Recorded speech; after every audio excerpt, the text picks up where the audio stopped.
So the Modern Showcase Challenge just went up. The results went up just not too long ago, and it appears that this blue-red Murktide deck, it's a big deck. I've heard it was the split between the finals between blue-red Murktide and the 4-color Footfalls deck, which is still showing up. You would think that it'd be pretty easy to beat this thing, but no, it is still performing. But we see a second blue-red Murktide deck and a third blue-red Murktide deck. This deck is very serious. It is literally like the new Delver of Modern. And of course, Delver of Secrets is Dragon Rage Channeler. The Nimble Mongoose, I guess, is Ragavan Nimble Pilferer. And Murktide Region is your Tarmogoyf. It's a flying gigantic body. Now, one thing that was new to this deck than most other Murktide decks is that they're going with 14 creatures. They were going with 2 more Dreadhorde Arcanist, which of course is the card that got banned in Legacy for a very similar style of archetype. And I think when you go to 14 creatures, you are most certainly going to be mulliganing less. I mean, anyone out there playing combo decks where you play Bogles or in fact, you realize you got to mulligan quite a bit for your 7-card hands, your 6-card hands, because you don't have a creature to start the game with. You need to start the game with something. So when you're playing with 14 creatures, maybe that decreases the chances or propensity to mulligan, and therefore you can keep more 7-card hands. So, but not everyone went this direction. Not everyone went this direction, though. I mean, we look at, I think, at Freed Mania, still on the 12 creatures, because, I mean, you don't necessarily have to start off with a creature, but it is pretty risky. If you have enough cantrips between Expressive Iteration, Serum Visions, Mishra's Bauble, maybe you can get away with no creature in your hand. But it's still pretty... It's a bit dicey, you know what I mean? It's sort of dicey. And of course, there is the last blue-red Murktide deck, but this deck is sort of shaping up.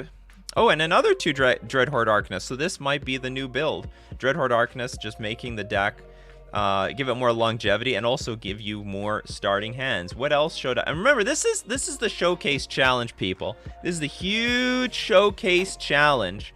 Big deal. It was a huge tournament. Very strong players show up. You got to have a lot of qualifier points to be in this tournament. Mono White Hammer also made the top 8. I mean, that deck is basically the new affinity of today, right? That is like the affinity of affinity today. It's held the test of time. What else we got? One Grieving End. This is something people thought. A lot of people asked, you know, where does Grief go in a combo deck? Can it go into the Living End deck? And, you know, if you build it properly, you can have enough black creatures in there in order to use Grief. So they're using Street Wraith, Grief. Are we serious? There's not really that many black creatures. I mean, we got Architects of Will. So we have Architects of Will, Grief, Street Wraith, and that's it. You have 12 creatures. Oh, you have Living End. I forgot about that. So you've got, that's actually perfect. You have extra copies of Living End in your hand. Just pitch them away to the Grief and clear the way for victory. Grief can go to the graveyard. No problem. It's going to come back. So, still pretty wide open. As you see, like, you know, wasn't it not too long ago that we were afraid of the food decks? Food is all over the place. Where's the food here? How far do we have to go down the list to find food? We find Footfalls, more Holy crap, a lot of Footfalls, making it really deep. It's mostly Footfalls, Blue-Red Murktide, and Blue-Red Prowess. And not really a whole lot of food. 1 week... Food is like the deck to beat. Food is evolving. Food is getting more dangerous with Emery, Urza, Ragavan. Now it's gone. It's absolutely gone. Do I see 1 copy here? I don't think I see a single copy. There's nothing. Blue-Red takes over again between the Prowess decks and the Murktide decks. All right, welcome everyone to the morning show where we discuss all things Magic the Gathering. Get your questions fired up. Let's have a great discussion this morning. Also, we do deck list reviews, so if you got a 75 you'd like some feedback on, submit it to us, and both myself and the community would love to give that feedback. So brew up your cups of coffee. Let's brew up some Magic this morning. Welcome to Coffee and MTG for July 5th, 2021. I am your host, Nikachu, the Merfolk Master. Good morning. Good morning, Fraser, Walter, Fraser again, Andrew, Dark Wiz, MTG Ectoplasm, James, Harry, Gold Medal, Dr. Glass Bottle, Stefano, Hot cold man. What happened? Well, what happened was we were trying to get we're gonna have a guest. We're gonna have a magic judge who plays D&D to explain the nuances of dice for Magic the Gathering. So for anyone who's watching this on the replay, you're not gonna understand. But we had some technical issues with audio. We couldn't make it work today, but hopefully we're gonna get those audio things fixed and get some solution, because I'd love to have this magic judge on to talk to us about dice. And it makes me wonder, let's say, because people were talking about, like, we had one statistician in the chat saying, you know, the spin downs are not fair. You can roll them pretty consistently to higher rolls, which I could believe that.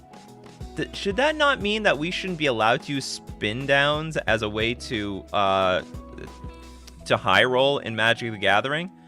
Should that just be outlawed? If the rules are going to change that you can only use a D20 for in-game mechanics, then in theory, like, spin downs should just be outlawed, period, for choosing who goes first. Am I not right? Because, like, I'm like, taking out weighting aside, because if it's, let's say if it's not weighted proportionately, it would work for both sides so long as you use the same die. But if one person were to roll it in such a way that they knew they could get between 15 and 20 pretty consistently, doesn't sound very fair to me. Anyway, I'd love to have a magic judge on to talk about it, but unfortunately we couldn't make it work today, that's all. Yeah, that's right, Coffee and MTG take 2. But that'll be a very interesting discussion when we can make that work. Pancho Hernandez, thoughts on Guardian of Fates playable in Modern? So a common question I get, is this card playable in Modern? Playable, yes. Is it better than the other cards? No. You'd have to make a really good case for playing the Spirit. You have enough Spirit, Spell Queller, Rattle Chains, Drog Skull Captain to protect your stuff. Anyway, before we get any further, let's not get ahead of ourselves, because the sponsors want to get that sponsored mention. FusionGamingOnline.com, Canadian local game store. Deal of the week this week. Save up to 25% off all booster packs. So this is going to be a probably Canadian exclusive deal, but that's a pretty big deal. 25% off all booster packs. Cannot be sold internationally. Yep, so you got to be in Canada to take advantage of this hot deal. You can get anything here. Anything your eyes can see. Double Masters. Don't spend the full price. Get 25% off your booster packs when buying from Fusion Gaming Online. And by the way, 25% off isn't enough. You can get an additional 5% off if you use coupon code Nikachu at checkout. We're also going to thank Mana Traders, premier place to rent Magic cards online. And remember, card available issues still prevalent, especially around Mishra's Bauble, which is the most popular card in Modern at the moment, because not only the Lurrus decks want to use it, but also the Dragon Rage Chandler decks want to use it. But if you're patient, you can still get those cards, but there's still plenty of other decks that you can rent between Eldrazi, Tron Humans, Ad Nauseam. A lot of other decks don't have any card available issues at all. Premier place to rent Magic cards online. You can support the channel using my Mana Traders link in the description below, or save 15% off your first 2 months using coupon code Nikachu.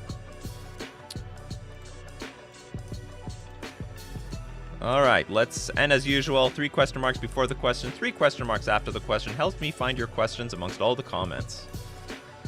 MTG Ectoplasm, am I overly hungover, or did the original pre-show thing screw up? No, maybe it's both. But yeah, the pre-show thing screwed up. Grist in Living End. I don't think it's big enough.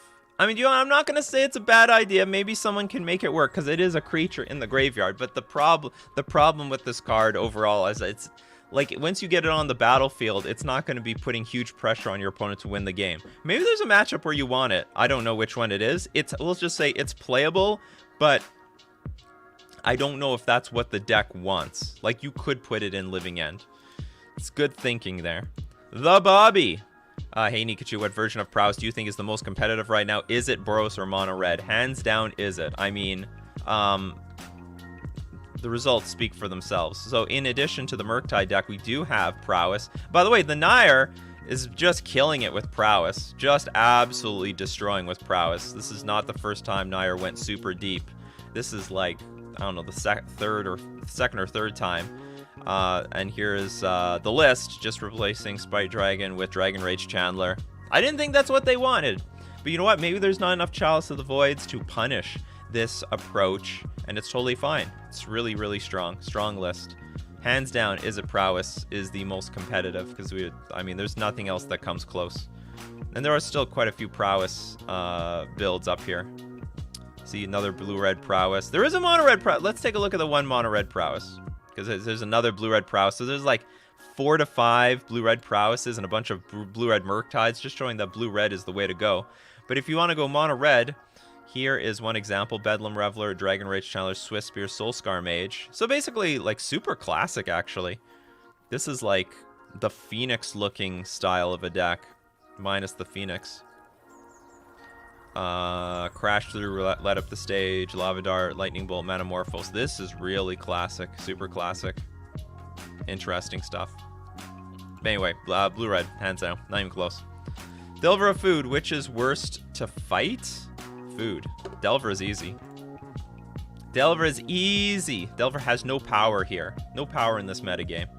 Unless you're putting in a blue-red shell, then really, it's the blue-red shell that's carrying it, for the most part.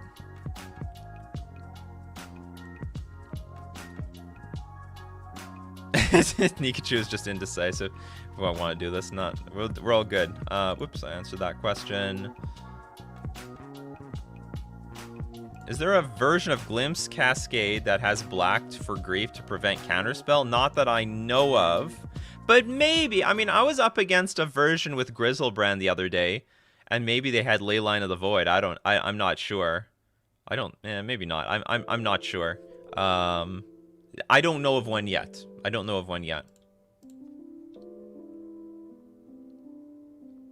Yeah, Food is still in the leagues, hands down. I don't see the food. Maybe it's gonna slowly disappear though. So what's preying on it? Just speed? Brute force speed? I mean, surely Asmarano is weak to like Lightning Bolt, but I didn't think that would be everything. But you look at let's look at some of the Murktide decks. What are their tools? Let's look at the winning Murktide deck. Obviously, they have to be prepared for food a little bit. They got a Braid for some of those artifacts. Engineered Explosives, big one. Blow up those construct tokens. Also blow up all the food at the same time. Mystical Dispute can be good versus Urza and Emery. Subtlety can also be playable. Chalice of the Void. Oh, they're playing with their own Chalice? That's sick. Now, when Chalice of the Void shows up in a Prowess deck, you know the metagame has gone to shit to some degree. So it's very likely being played on 0 most of the time for the what's it called? I'm pretty sure you probably can bring it in against the food deck just to deal with Asmarano if you really need to, but mostly for Living End and also that chaotic deck. So get your Chalice of the Voids, people, because if this is going to be a really big card in the metagame, you're going to want them earlier than later, in my opinion. And I think that's about it. Could have swore I sometimes saw Shattering Spree. That seems like a pretty good card.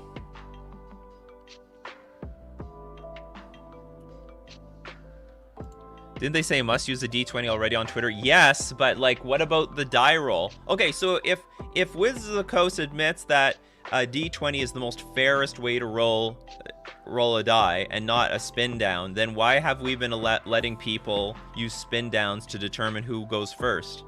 Now, if you argued that the weighting of the die is the problem, then that's not a big problem because both sides are playing with a weighted die if both of them are rolling it. But let's say we had one person in chat said, you know, you could in theory roll the die and get good at rolling to the side that has all the high numbers. Now there's a problem. Now we got a problem. That's been a problem that we've had maybe for forever.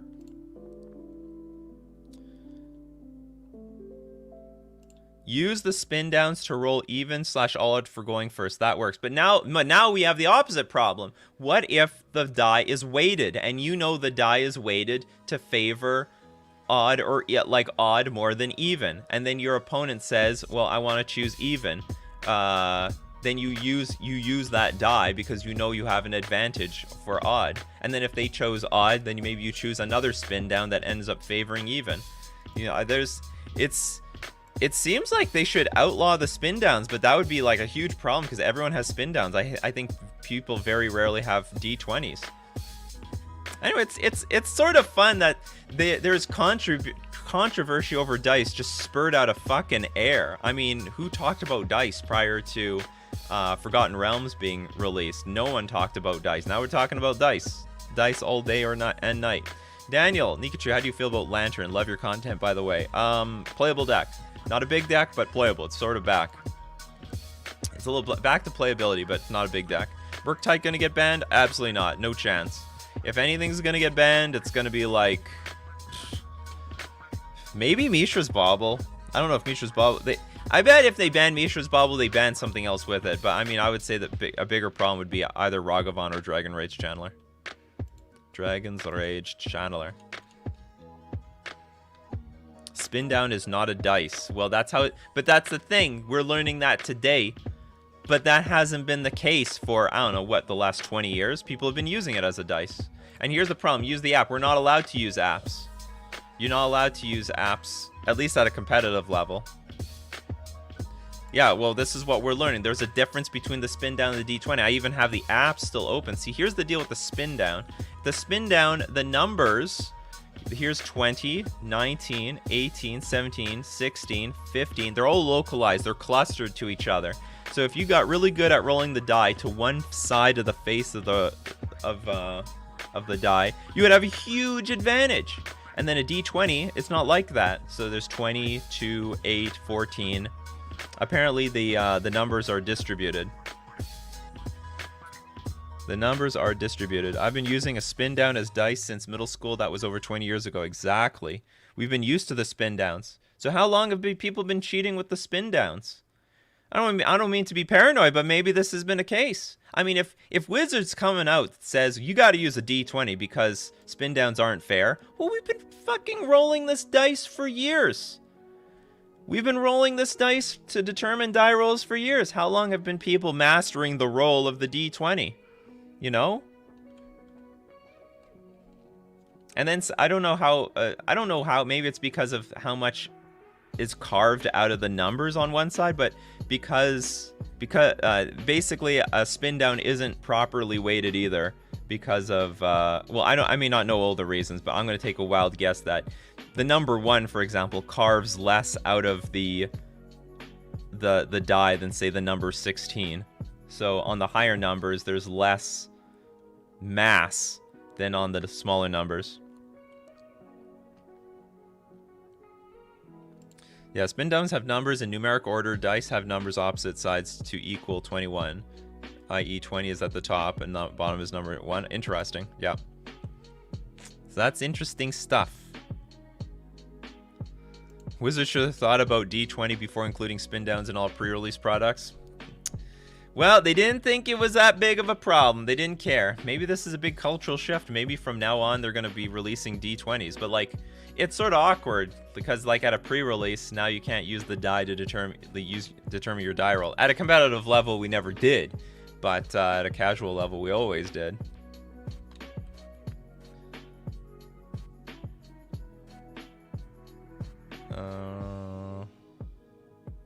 Wouldn't the heavier sides go to the bottom and lighter / lower to the top? I have no... well, I mean, yes. Probably. But the heavier side would be the lower numbers. The lighter wouldn't be the lower number side because the lower number side has less numbers carved into it. I don't know how big of a deal this is, but you know, it's going to be something, you know? You roll this D20 10,000 times and you might find some trends. But I'm just saying, you know, if Wizards is taking a stand against the spin downs for this new Forgotten Realms set, then maybe they got to crack down on spin downs just period. You know, this is not a fair way of... I'm just saying this is not a fair way of determining who goes first in any way. But anyway, we're gonna... It'll be a much greater discussion when we can talk about it with the judge. We'll get the audio issues fixed, and we'll have a great discussion with MTG. Actually, also fellow Coffee and MTG or Straw Boss, who is an MTG judge, but also a D&D player, longtime D&D player. Anyway, Abzan Panza now viable now with Vindicate? I doubt it. Abzan Panza? I don't even know what that deck looks like. Ty the Gaming Guy, what are your opinions on Demlich and blue, black-red Blitz? No, I guess you mean blue-red Blitz, because Demlich is a blue creature. We have to see how this card looks. I could see the potential, but I also see that this card could be absolute garbage. Looks like it dies to Lightning Bolt, in my opinion. I think it's harder to get in play than, say, Stormwing Entity, because you need to play more spells to get it in play, to get the discount. But who knows, maybe it's just as easy. How good are the new D&D creature lands for Modern? How many of them are revealed? So far, most of them are not that interesting. Maybe the white one. Oh, actually, I can't remember. Some of them are okay.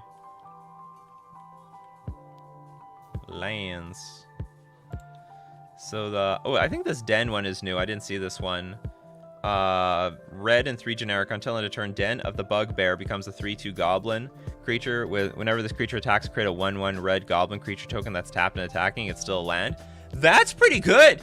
I think that's the best one so far, because it adds more to the board every single time it attacks. And I think it's relatively cheap to activate.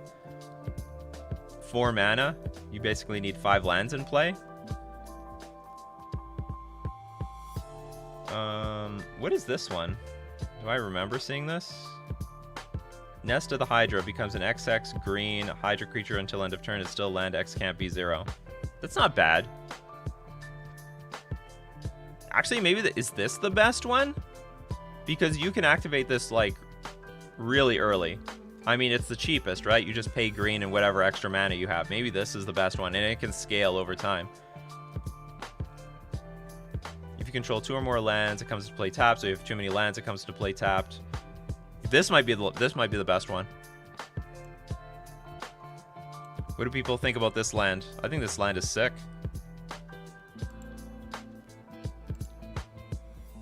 The blue one I was not super impressed with. Maybe I'll see play, maybe not. So we're waiting on... We have blue, red, black, green. We're waiting on the white one. I thought the white one was revealed. Maybe I'm wrong. Here's a boat. We got a boat here. And the hive one is not bad.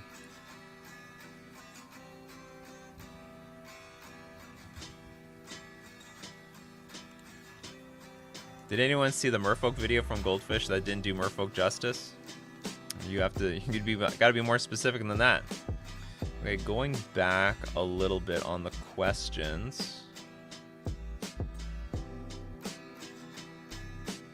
Okay, thoughts on playing Doomscar as a Merfolk player? Is your card draw with Silvergill Adept and Svialoon enough to not worry about holding back if you suspect a foretold Doomscar? I don't even remember what Doomscar is.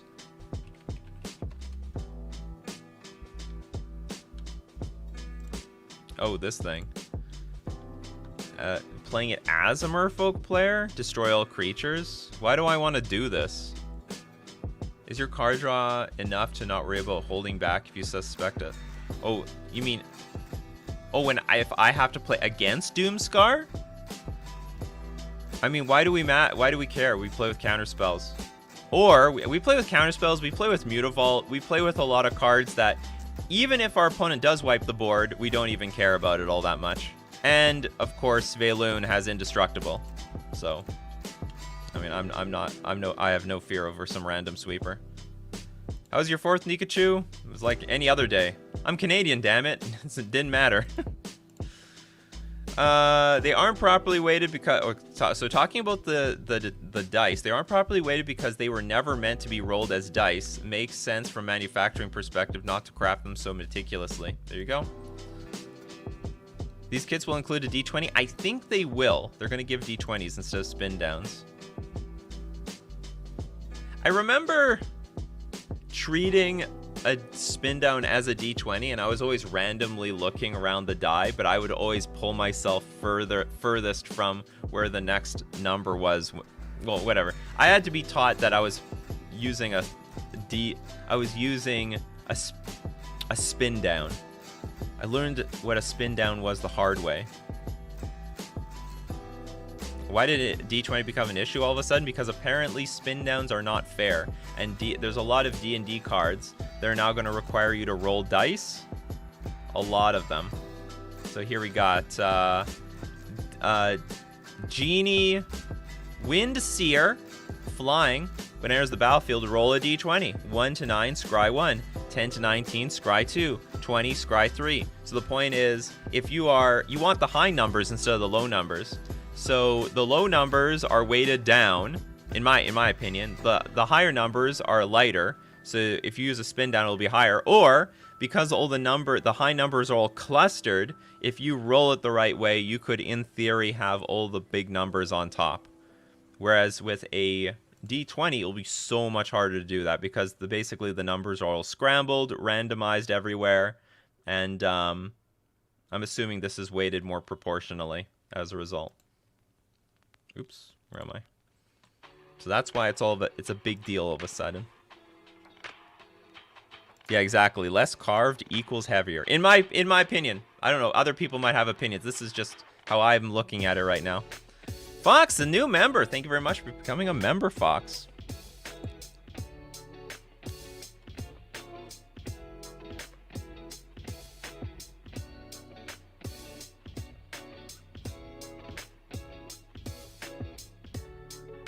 There's a new Planeswalker? All right, let's check it out.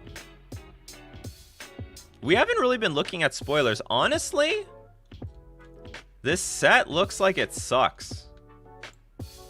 I'm just saying from a modern perspective. It might be like a really fun set for other people, but ooh. Okay, I want to just say before we look at this spoiler that I noticed over the last 10 years, Wizards has been just exhausting masters. Hunt Master of the Fells, Master of Waves, Master of Pearls, Master this, Master that. Now we're moving on.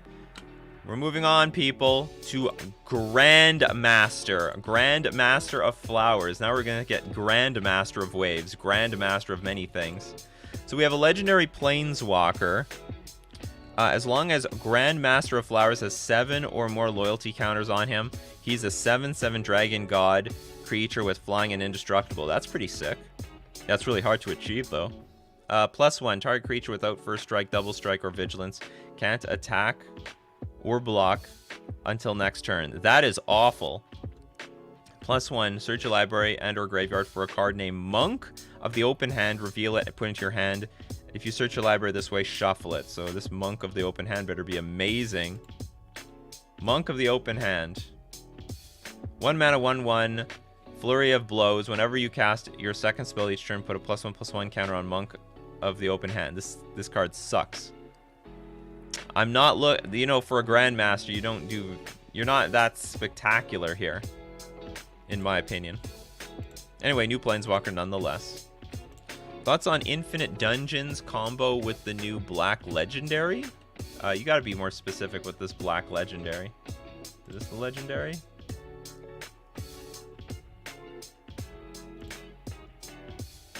Come on, well, there's like new cards. Gotta help me with the names. We have, I don't know if this is the Legendary, but we have Acerak, Lord of the Undeath. For 3 mana, pretty cheap. Enters the battlefield. If you didn't complete Tomb of Annihilation, return Acerak to its owner's hand and venture into the dungeon. When Acerak attacks, for each opponent create a 2/2 black zombie creature token unless the defending player sacrifices a creature. I don't think this is it, but... Or if it is, I don't understand the combo. Thoughts on the new class enchantments? Honestly, I don't know how they work. We can go to the classes. So let's look at Monk class. How does this damn thing work? Okay, so it enters the battlefield. Gain the next level as a sorcery to add its ability. So I have to cast this thing again. So I play this for 2 mana. The second spell you cast each turn costs 1 less to cast.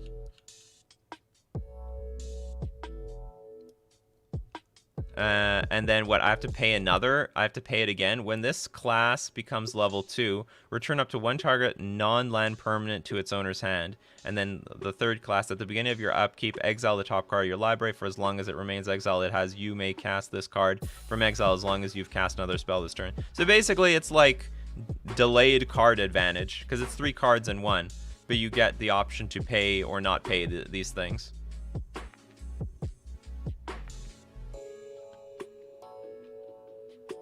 That's it? Okay, so how does this combo... Hold on, let's go back. How does this combo work? So we've got this. We have a dungeon. When it enters the battlefield, if you didn't complete Tomb of Annihilation, return Asarak to its owner's hand and venture into the dungeon. Whenever it attacks for each opponent, create it. Well, what's the combo? Asarak was either Allurin, Legacy, or Rooftop Storm Modern, or Omniscience. Well, if you have Omniscience in play, come on. Rooftop Storm. Like, if you need Omniscience in play, oh, come on, you guys are fucking with me. You may pay 0 rather than pay the mana cost for zombie creature spells you cast.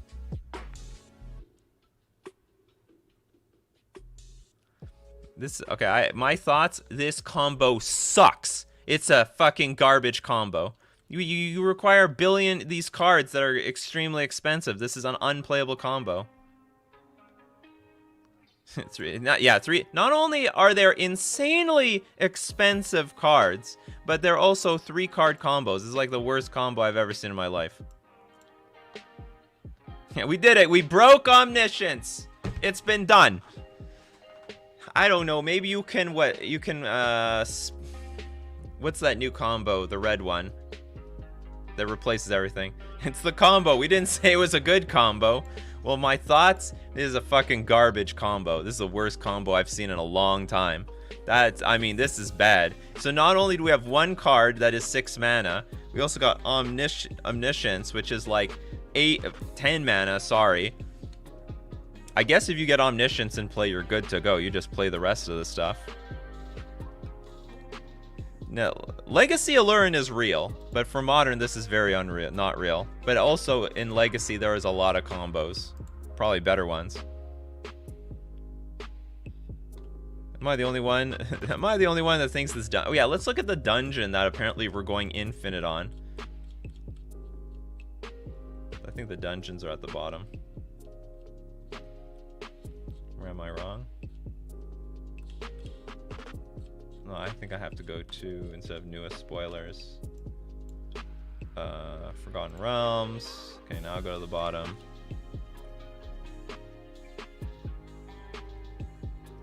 Where There Be Dungeon.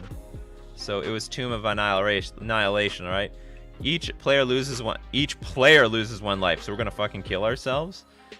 Each player loses 2 life unless they discard a card. Sandfell. Each player loses 2 life. Cradle of Death. Are we just killing ourselves with this combo? The mana cost is the problem. Well, I think there's a lot of problems. Not to mention, we might kill ourselves if we have...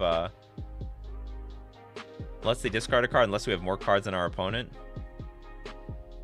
We can't use Tomb of Annihilation? No, we don't go into the... No, you can't. Oh, so we can use anything but this one? You gain a life, scry 1. I don't see any way. Oh, exile the top 2 cards of your library. That's useless. Draw 3 cards. That's useless. So how about this one? Scry 1, create a goblin, create a treasure, put a counter. Each opponent loses 1. Okay, that one's useful. Dark Pool. So if we loop this with Dark Pool, we win.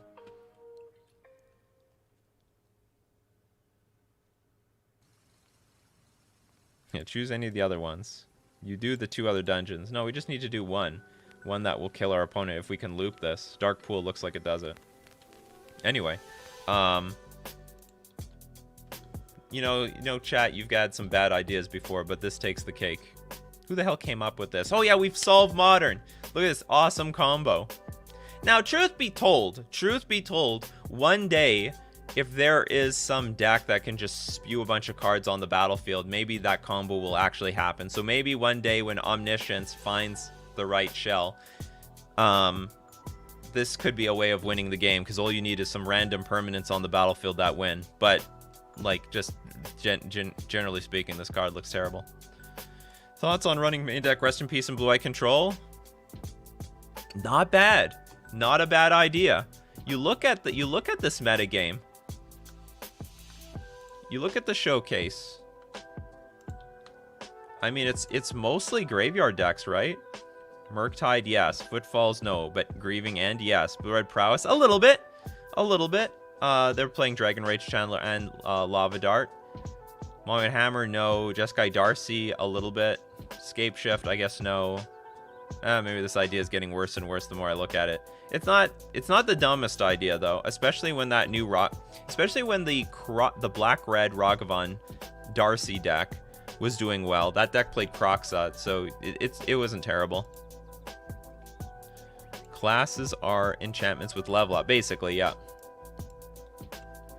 Ace Rock with cost reducers, and then you get to choose the other two dungeons over and over again. What's the cost reducer? Well, you can't. Your cost reducers are probably going to just make the deck really bad, unless you're playing Omniscience. Allurin is not available for Modern, though. And then if you're playing Allurin in Legacy, there's a lot of ways of winning already in Legacy. So Asarak, Heartless Summoning, and you ignore Tomb of Annihilation dungeon, so you can always bounce it. Okay, so hold on. Let's see how this works.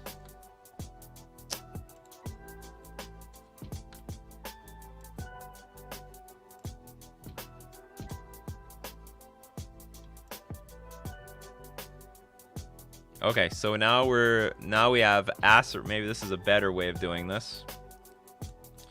So we have Asarak, and then if we are using Heartless Summoning, it'll cost 1. But this isn't winning. This isn't really a combo. This is just synergy. This has some synergy. Enter the battlefield if you didn't complete Tomb of Annihilation. Oh yeah, that's the point. If you didn't, return, you just bounce it back to your hand. But you're only, so you get to play this as many times as you have black mana, but you don't go infinite. But I have to admit, that is a little bit better. But the problem is, venture into the dungeon. You're only gonna go like 1 deep every single time. I don't know this is enough. You need to go infinite. Pietro says, I think I love you. I love me too.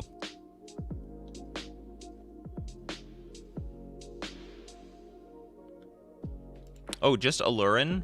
Yeah, maybe that's true. But this is Legacy. Any player may play creature cards, convert mana cost 3 or less. So maybe the Allurin deck does get better. Because this is just strictly a 2-card combo now. Whereas in the past, Allurin was like a multifaceted card combo. Where one card finds another card to chain to a victory. Any player may play creature cards, convert mana cost 3 or less without paying their mana cost as long as they have flash. So you just play... Okay, yeah, Legacy Allurin got better. Now they just strictly have a card that wins the game. Oops, I'm getting confused here. We strictly have a card that just wins the game now in Legacy. But this is Legacy. This is Legacy. There's a lot of busted shit you can do in Legacy.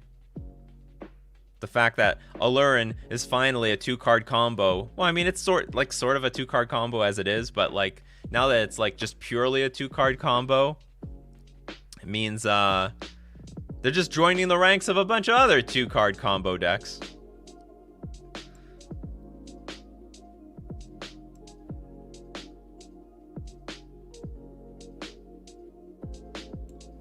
Tiago says, Nikachu, what do you think of Simic Flash type deck in Modern? I don't think our Flash creatures are good enough. I think they're pretty clunky. And you're always in this, okay, because I tried things like Swift Warden. You're constantly in this situation where you want to hold up mana. Or like, let's say your opponent has removal and you've got Swift Warden up and you want to play the Swift Warden. Well, now you can't, because when you play the Swift Warden in response, your opponent will just shoot the creature that was in play. So in the end, you don't even do anything. You're better off just tapping out on your turn, play Lords, and attack for damage. So if there's enough Flash creatures, maybe one day this will be real, but right now it's just really awkward.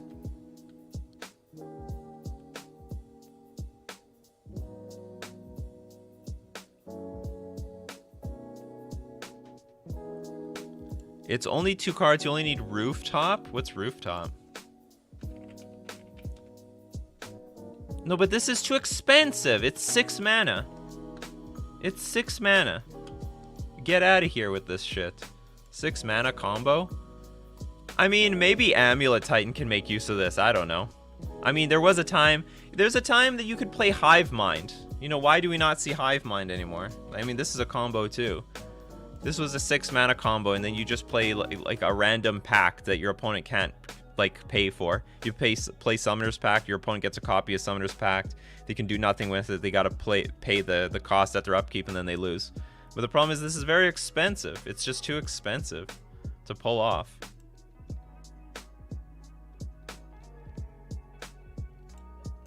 For the classes, look up Ranger class. I think it's one of the better ones. All right.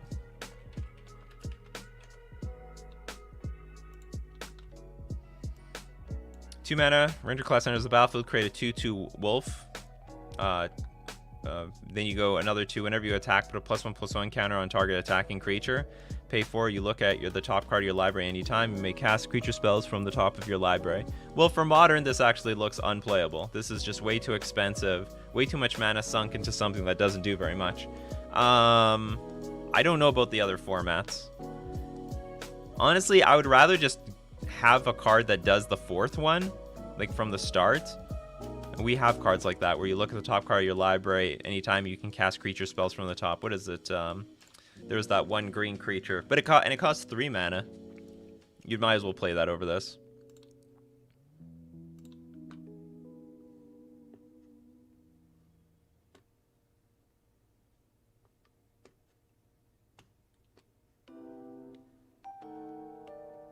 Misha's Bauble versus Esper Sentinel and Hammer Time, your thoughts? I don't know. Play either one. I think they both have some success.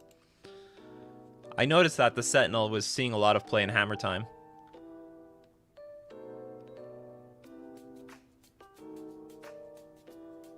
Dispatch versus Path to Exile in Hammer Time? Isn't Dispatch a bit better? I could be wrong. When it comes to stuff like this, you choose whatever's trending the most. You know, whatever the successful lists are doing, you copy them. You copy success. So we see Crusherbot here. What is Crusherbot doing? The inventor of Hammer Time?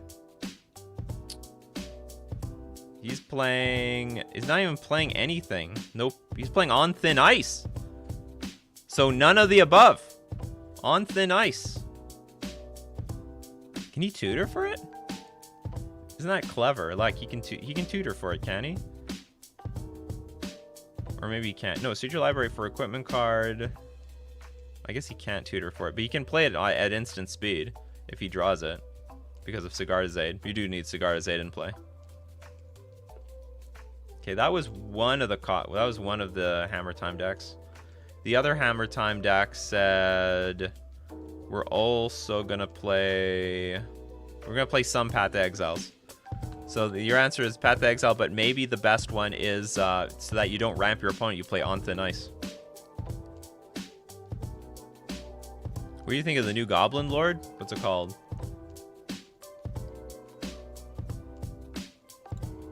I'm not familiar with the new Goblin. Or maybe I saw it, and then it was an old one, it wasn't very impressive.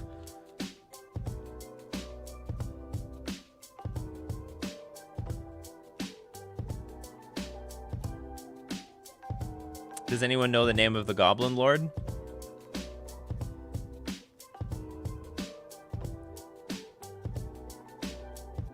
Do you play any EDH or are you strictly Modern? Mostly, I'm like 99% Modern. We'll just put it that way. Play some EDH just for fun. Once in a blue moon.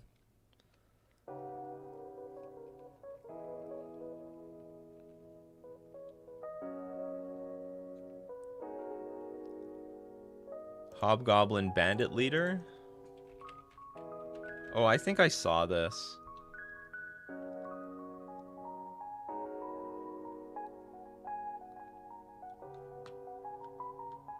Yeah, I should put Bandit Leader. It's called Hummus? Okay, hold on. Maybe I'll just Google this.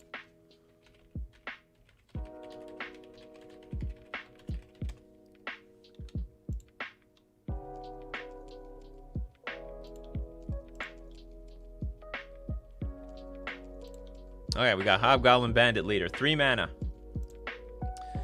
This guy means business. All other goblins you control get +1/+1. Pay red, tap. Hobgoblin Bandit Leader deals damage equal to the number of goblins that enter the battlefield under your control this turn to any target. That thing sucks. There's better cards out there. They're way better cards. I don't like, you know, especially for a deck like Goblins where your mana is pretty taxed, you're tapping out pretty often to play the higher portion of your curve, whether it be like, what's it called? Your tutors, your lieutenants. This is just, you're going to be tapping out often, so paying the red and tapping this thing is just, no, I don't like it. I'd stay away. Not in love with that. Anyway, people, it's time for the music to change. Oh God, how loud is this going to be for all of you? No, we need the magic sound. Let me know how loud this is. If it's too loud, I'll turn it down. Here, I'll put it down here. If it's a good level, let me know. If it needs to be higher, we can raise it up.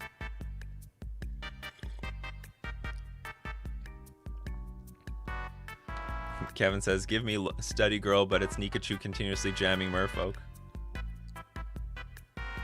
The level is good? Alright. The level is good. You just gotta remember it's somewhere... minus 20 dB. Gotcha. Alright, it's deck list review time. Where's my deck? Oh, here we go. If you want to submit your deck list for review, use the command !review deck space, give the URL to your deck list. Oh, sorry, I just jumped the gun. Go into my description. In my description, there is a link to my Discord. Join my Discord, and there you can find the channel deck list review. And then once you're in deck list review, you have to use the command !review deck space, give the URL to your deck list, and boom, you'll be eligible at random for deck list review. It's a random thing, people. You submit it in the chat, it will do nothing. Quay asks, do you think True Name in Modern would be too powerful? No, I don't. Would it put Merfolk in the upper tier? Would too many other blue decks abuse it? I think too many other blue decks would abuse it. Would be the case, and people would be bringing on the hate big time for True Name. True Name is easily beatable in Modern. If decks will gun for it. Simple as that. So it's not clear that Merfolk would get an advantage if True Name was printed into Modern. I think there are some advantages to Sveilun in Modern because of the large toughness, so that it gets out of range of Plague Engineer. Because make no mistake, Plague Engineer doesn't care about True Name Nemesis at all. So I don't think it would be too powerful. They're just not going to print it anyway.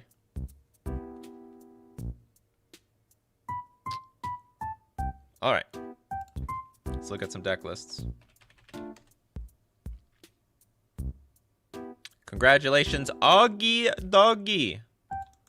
You're the next contestant on deck list review, and you've got with us a mono red burn deck. Mono red, love it. Means you are probably budget. Dragon Rage Channeler, Eidolon of the Great Revel, Goblin Guide, Swift Spear, Vexing Devil. We've got Lava Spike, Rift Bolt, Skewer the Critics, 20 lands, some of them being fetch lands. This is budget? So, okay, actually, you know what? It's not actually budget. I mean, you never said that it was budget. I just made that up. This is Mono Red Burn. You just like going Mono Red. Arid Mesa, 8 Mountain, Scalding Tarn, Sunbaked Canyon. We got a little bit of white in there.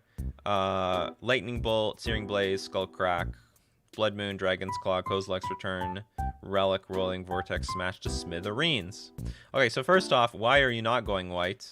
Lightning Helix is great right now. Like, it's really, really good. But let's just say you do want to go mono red.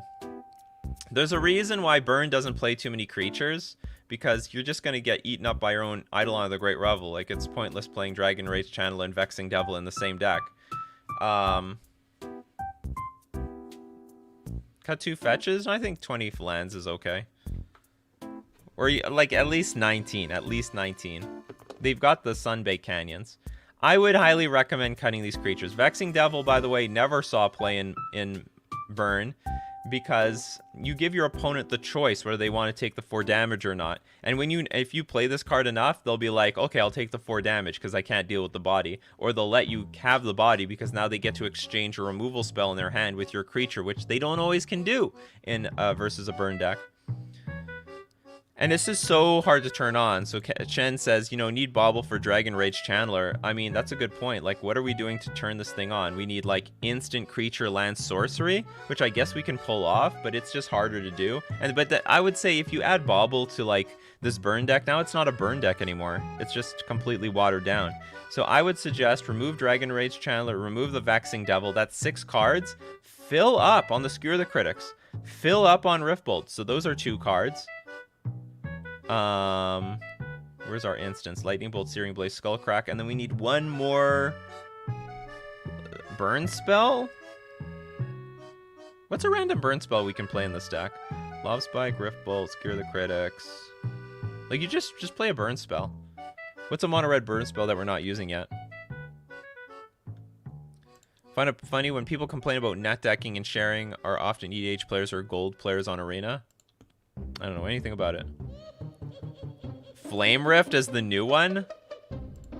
It's high damage, though. I don't know if this helped burn at all. I guess you could try it. In my opinion, this is high risk. Light up this stage is not bad. It's better. It's definitely better in prowess. Maybe it's not too bad in burn, though. Oh, I like that. I like Shard Volley quite a bit. You could have a few of them in there. Nah, Gut Shot is too weak in a burn deck. Flame Rift seems to be the reason to go mono red.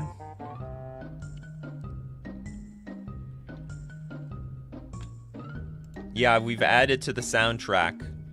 The Nikachu playlist evolves. I got so many questions. Link to the playlist. I don't have no fucking link to the playlist. I made this thing myself. It's on my computer. But we're gonna add to this hot playlist, that's for sure. Okay, so here's the suggestions from the community. Flame Rift is an option. Maybe light up the stage. Usually you don't want to be spending mana for card draw in burn. You just want to kill your opponent. Would Bone Crusher be too slow? Not really, because it's still a burn spell. And so Bone Crusher Giant's actually not a bad suggestion. And you get around you'd like in the main deck you would have like an answer to what's it called? Like Oriok Champions, the core on Vex. But I would say Bone Crusher, light up the stage, Flame Rift, and maybe even some Shard Volleys are your options. Maybe go with Flame Rift. Try 4 Flame Rift, see what this does. You're really going to be cooking, though, when you play this card.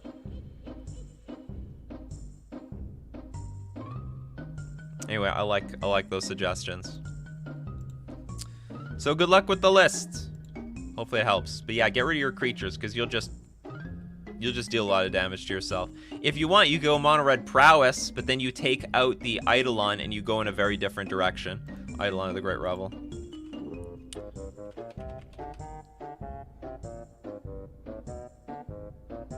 We got a very Korean looking name. Cannot pronounce it. My apologies. But you're the next on Decklist review. We have a red-white legendary deck.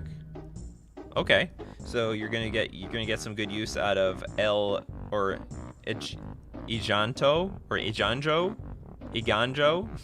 Prevent 2 damage that would be dealt to target legendary creature this turn, and also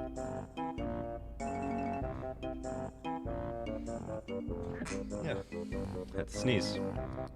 Sometimes you need to sneeze. Isn't there not a good red legendary land for legends? You legends. What's the red land?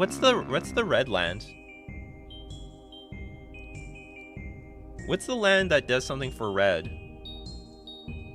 in this cycle?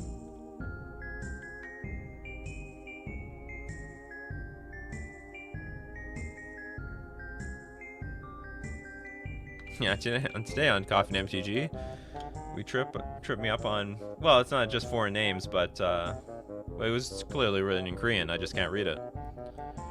Shinka the Blood Soaked. Shinka the Blood Soaked. Target legendary creature gains first strike until end of turn. That's not bad. Like, that's really good in my opinion. So this deck should have instead of a mountain, this Shinka, because giving like your Ragavan randomly first strike, I think, is very valuable. Very, very valuable in this deck.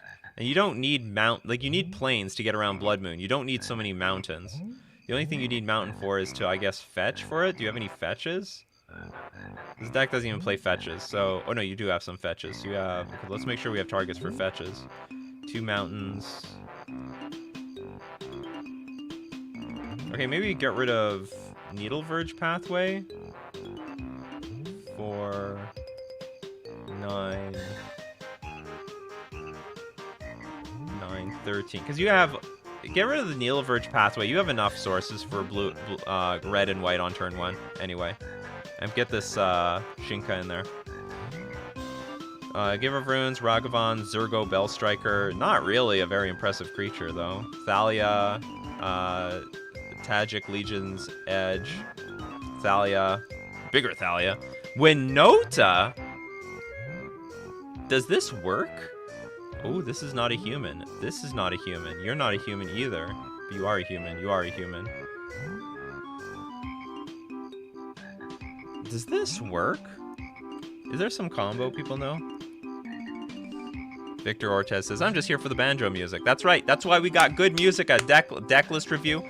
Happy you used to leave during Decklist review, but we got the good tunes now.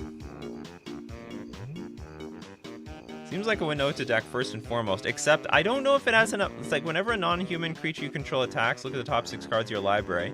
Do we have enough? This is 9 creatures. In my opinion, that's not a lot. There's a lot of humans, but 9 creatures isn't a lot. I think this is a very clunky legendary creature. Like, everything looks really good at the bottom here, but then as I go up, I'm not loving... Like, Winota now seems pretty... sort of dubious. You only have 27 creatures in your deck. I guess that's okay. No, but hold on. 9 of them are not humans. So...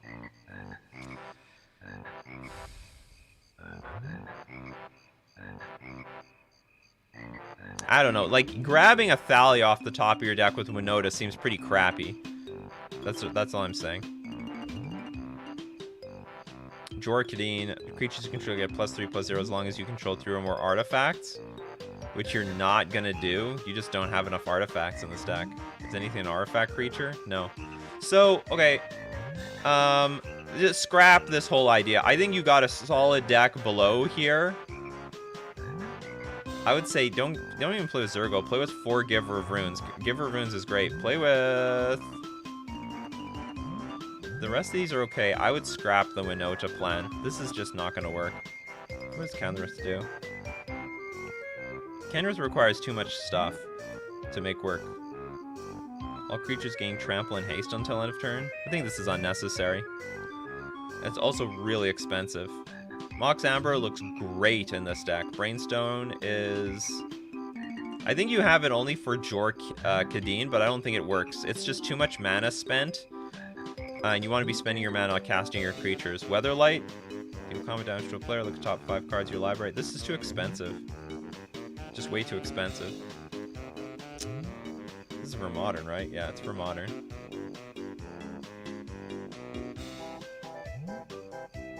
You're trying too many things. There's just too many things in this list. So the Winota synergy is not great because, I mean, it would be great if you find this card. But even if you do, you're probably not going to have enough artifacts in play to make it work. Having 3 out of your 11 artifacts in play is just not happening. Very unreliable. So I would scrap the whole honestly, I would definitely scrap the whole artifact plan. Now, alternatively, what you could do is maybe scrap this Jorgadine and make Winota work by adding more creatures to this deck. Keep Mox Amber because it's so good with your legendaries, but get rid of the Weatherlight and Brainstone. Add more either non-humans and humans, or like more human payoffs for this Winota. General Furious? Maybe. No, well, if we're gonna scrap Jorkadine, so maybe there won't. Maybe. No, I don't think there will. Winota, Tajik, that'll be it. It won't be enough. Well, we're not playing General first because we don't have enough multicolored cards in our deck.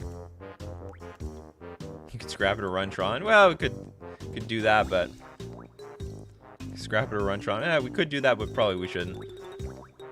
Oh, I did forget this. Ragavan creates some treasure, which makes this a little bit easier. I still don't really believe in this. Your opponent could even interact with one of your artifacts to, like, turn everything off. Does it have a way of killing creatures? Not really.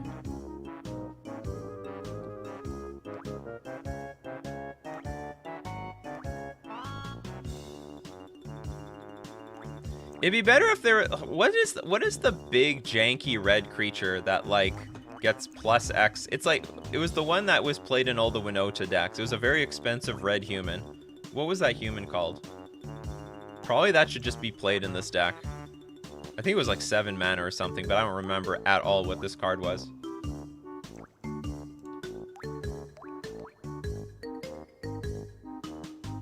Maybe we could play that Furus guy and then just add more multicolored cards in this deck, like, I don't know, Lightning Helix or something. It could work. Godo. Godo! No, this is not it.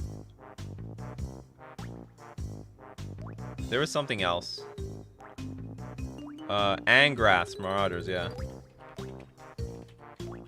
This was like the kill condition. It was 7, yeah, it was 7 mana, 4/4. If a source you control would deal damage to a permanent or player, it deals damage, double that damage. This was a really good payoff.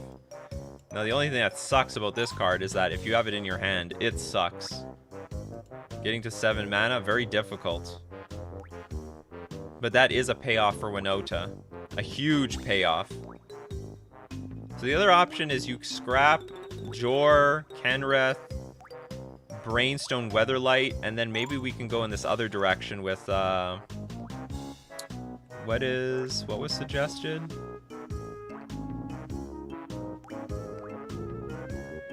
Because if we're scrapping a lot of creatures, we have a lot of room to put a bunch of new stuff in here.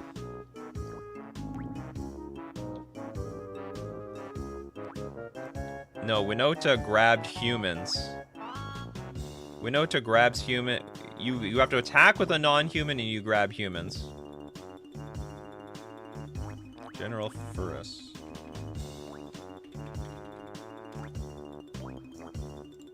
So maybe we can play this card.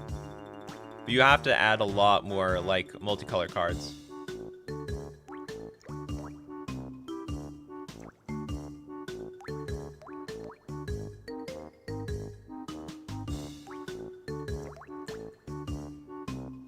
Furnace of Rage?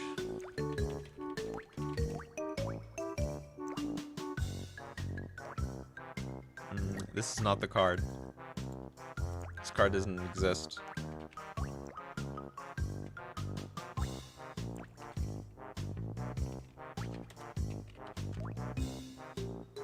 This is an enchantment though, and it's 5 mana. If creature controller deal damage, this is just not playable for this deck.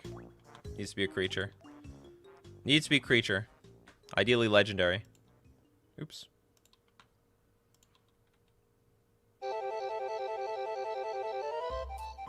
Manamorphose, I guess.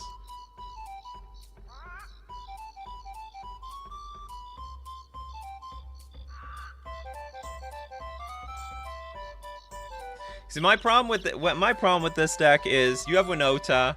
Your payoffs are not good. You literally have one creature in here that you probably want to dig for with Winota. All the other ones suck. Getting like a Thalia or this Thalia, it's all useless. Now, let's say you do get this out. You don't even have enough artifacts, I think, in the deck to reliably get this payoff. You're, like, sacking the Brainstone. You may or may not have Mox Amber. You may or may not have, like, a treasure token out from Ragavan. You're probably using them pretty often anyway. Like, you can only get the artifact after you've dealt damage, which is too late.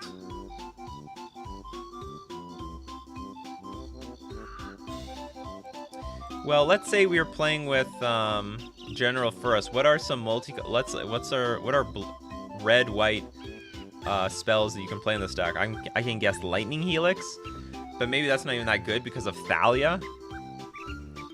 I just realized that Thalia plus this Weatherlight is a huge non-bow. Like, this is just a 5-mana spell. Oh, Aurelia is actually pretty good. That's a good suggestion. Let's get Aurelia the War Leader.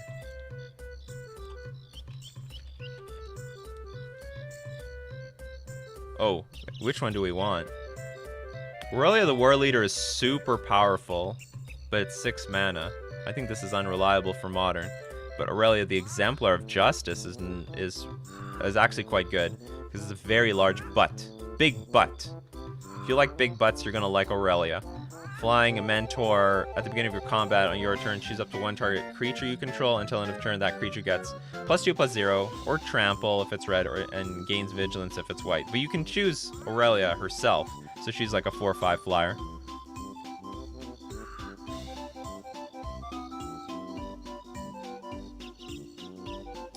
Not a human, but can help trigger Winota.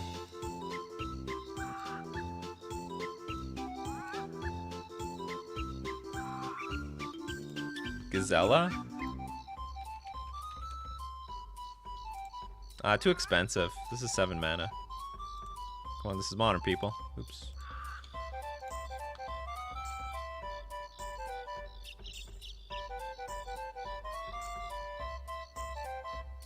Oh, Karizev's not too bad. But I was thinking of what multicolored creatures can we use with, or multicolored spells. I should say we should probably stick to creatures, which also makes me think that maybe this deck should just, even though this is not multicolored, this deck should play,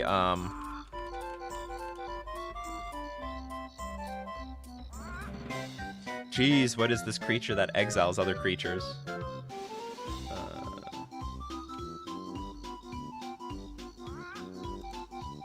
This is like dementia. It's just sinking in it live. What is this damn spirit called? Help chat. Because if we can find creatures... Sorry, this creature can attack, but also, yeah, Skyclave Apparition. Dementia, people, dementia. So this is, like, because the thing is, a lot of people are suggesting Manamorphose, and even I want to play with something like Lightning Helix, but your own Thalia will make all those things very expensive. And I think Thalia is still very much worth having in this deck. But if we were to... This is a way of getting around that. Not legendary necessarily, but is a reliable way to answer anything on the battlefield coming from our opponent. Anyway, those are just some thoughts. There's a lot of other ways of, like, configuring this deck. I just don't think this Winota into Jor Kadeen and whatever, have all this stuff is gonna work. I think it's too clunky, not reliable. I know, I think most of the time Winota is just gonna find... Does this work whenever you attack with an eye? I mean, I guess you're free rolling on this. You know, also makes Winota really clunky in this deck. Your humans that you're finding are legendaries. Like, this is a legendary deck, so if I'm attacking with a Thalia and I find another Thalia, it's useless to me. But, like, whatever. Maybe the Winota thing can work. But if you're going to try to make Winota work, I would just get rid of the Jor Kadeen and Artifact part. I keep Mox Amber. Mox Amber is good. Mox Amber is good stuff. Alright, everyone. That's it for today. Thank you very much for joining me. If you want to see the replay, go check out Nikachu MTG streams. That's where you can find all the replays to my gameplay and Coffee and MTG Coffee Crew. And Coffee Crew, if I didn't get to your comments or deck list questions, don't worry, we do this Monday to Friday, 9 o'clock a.m. Central Standard Time. Be there or be square. If you'd love to support the channel, you don't already, hey, join us at twitch.tv/NikachuMTG. You could also support me on patreon.com/NikachuMTG. Or you can hit the join button on YouTube. But thank you very much, everyone. Welcome. Thank you very much. We're welcome. Thank you for showing up today, because without all of you making me a part of your daily routine, this show is nothing. It's only because of your questions and your comments that we have a show at all. So keep brewing up that coffee, Coffee Crew, and we'll keep brewing up magic. See you guys next time.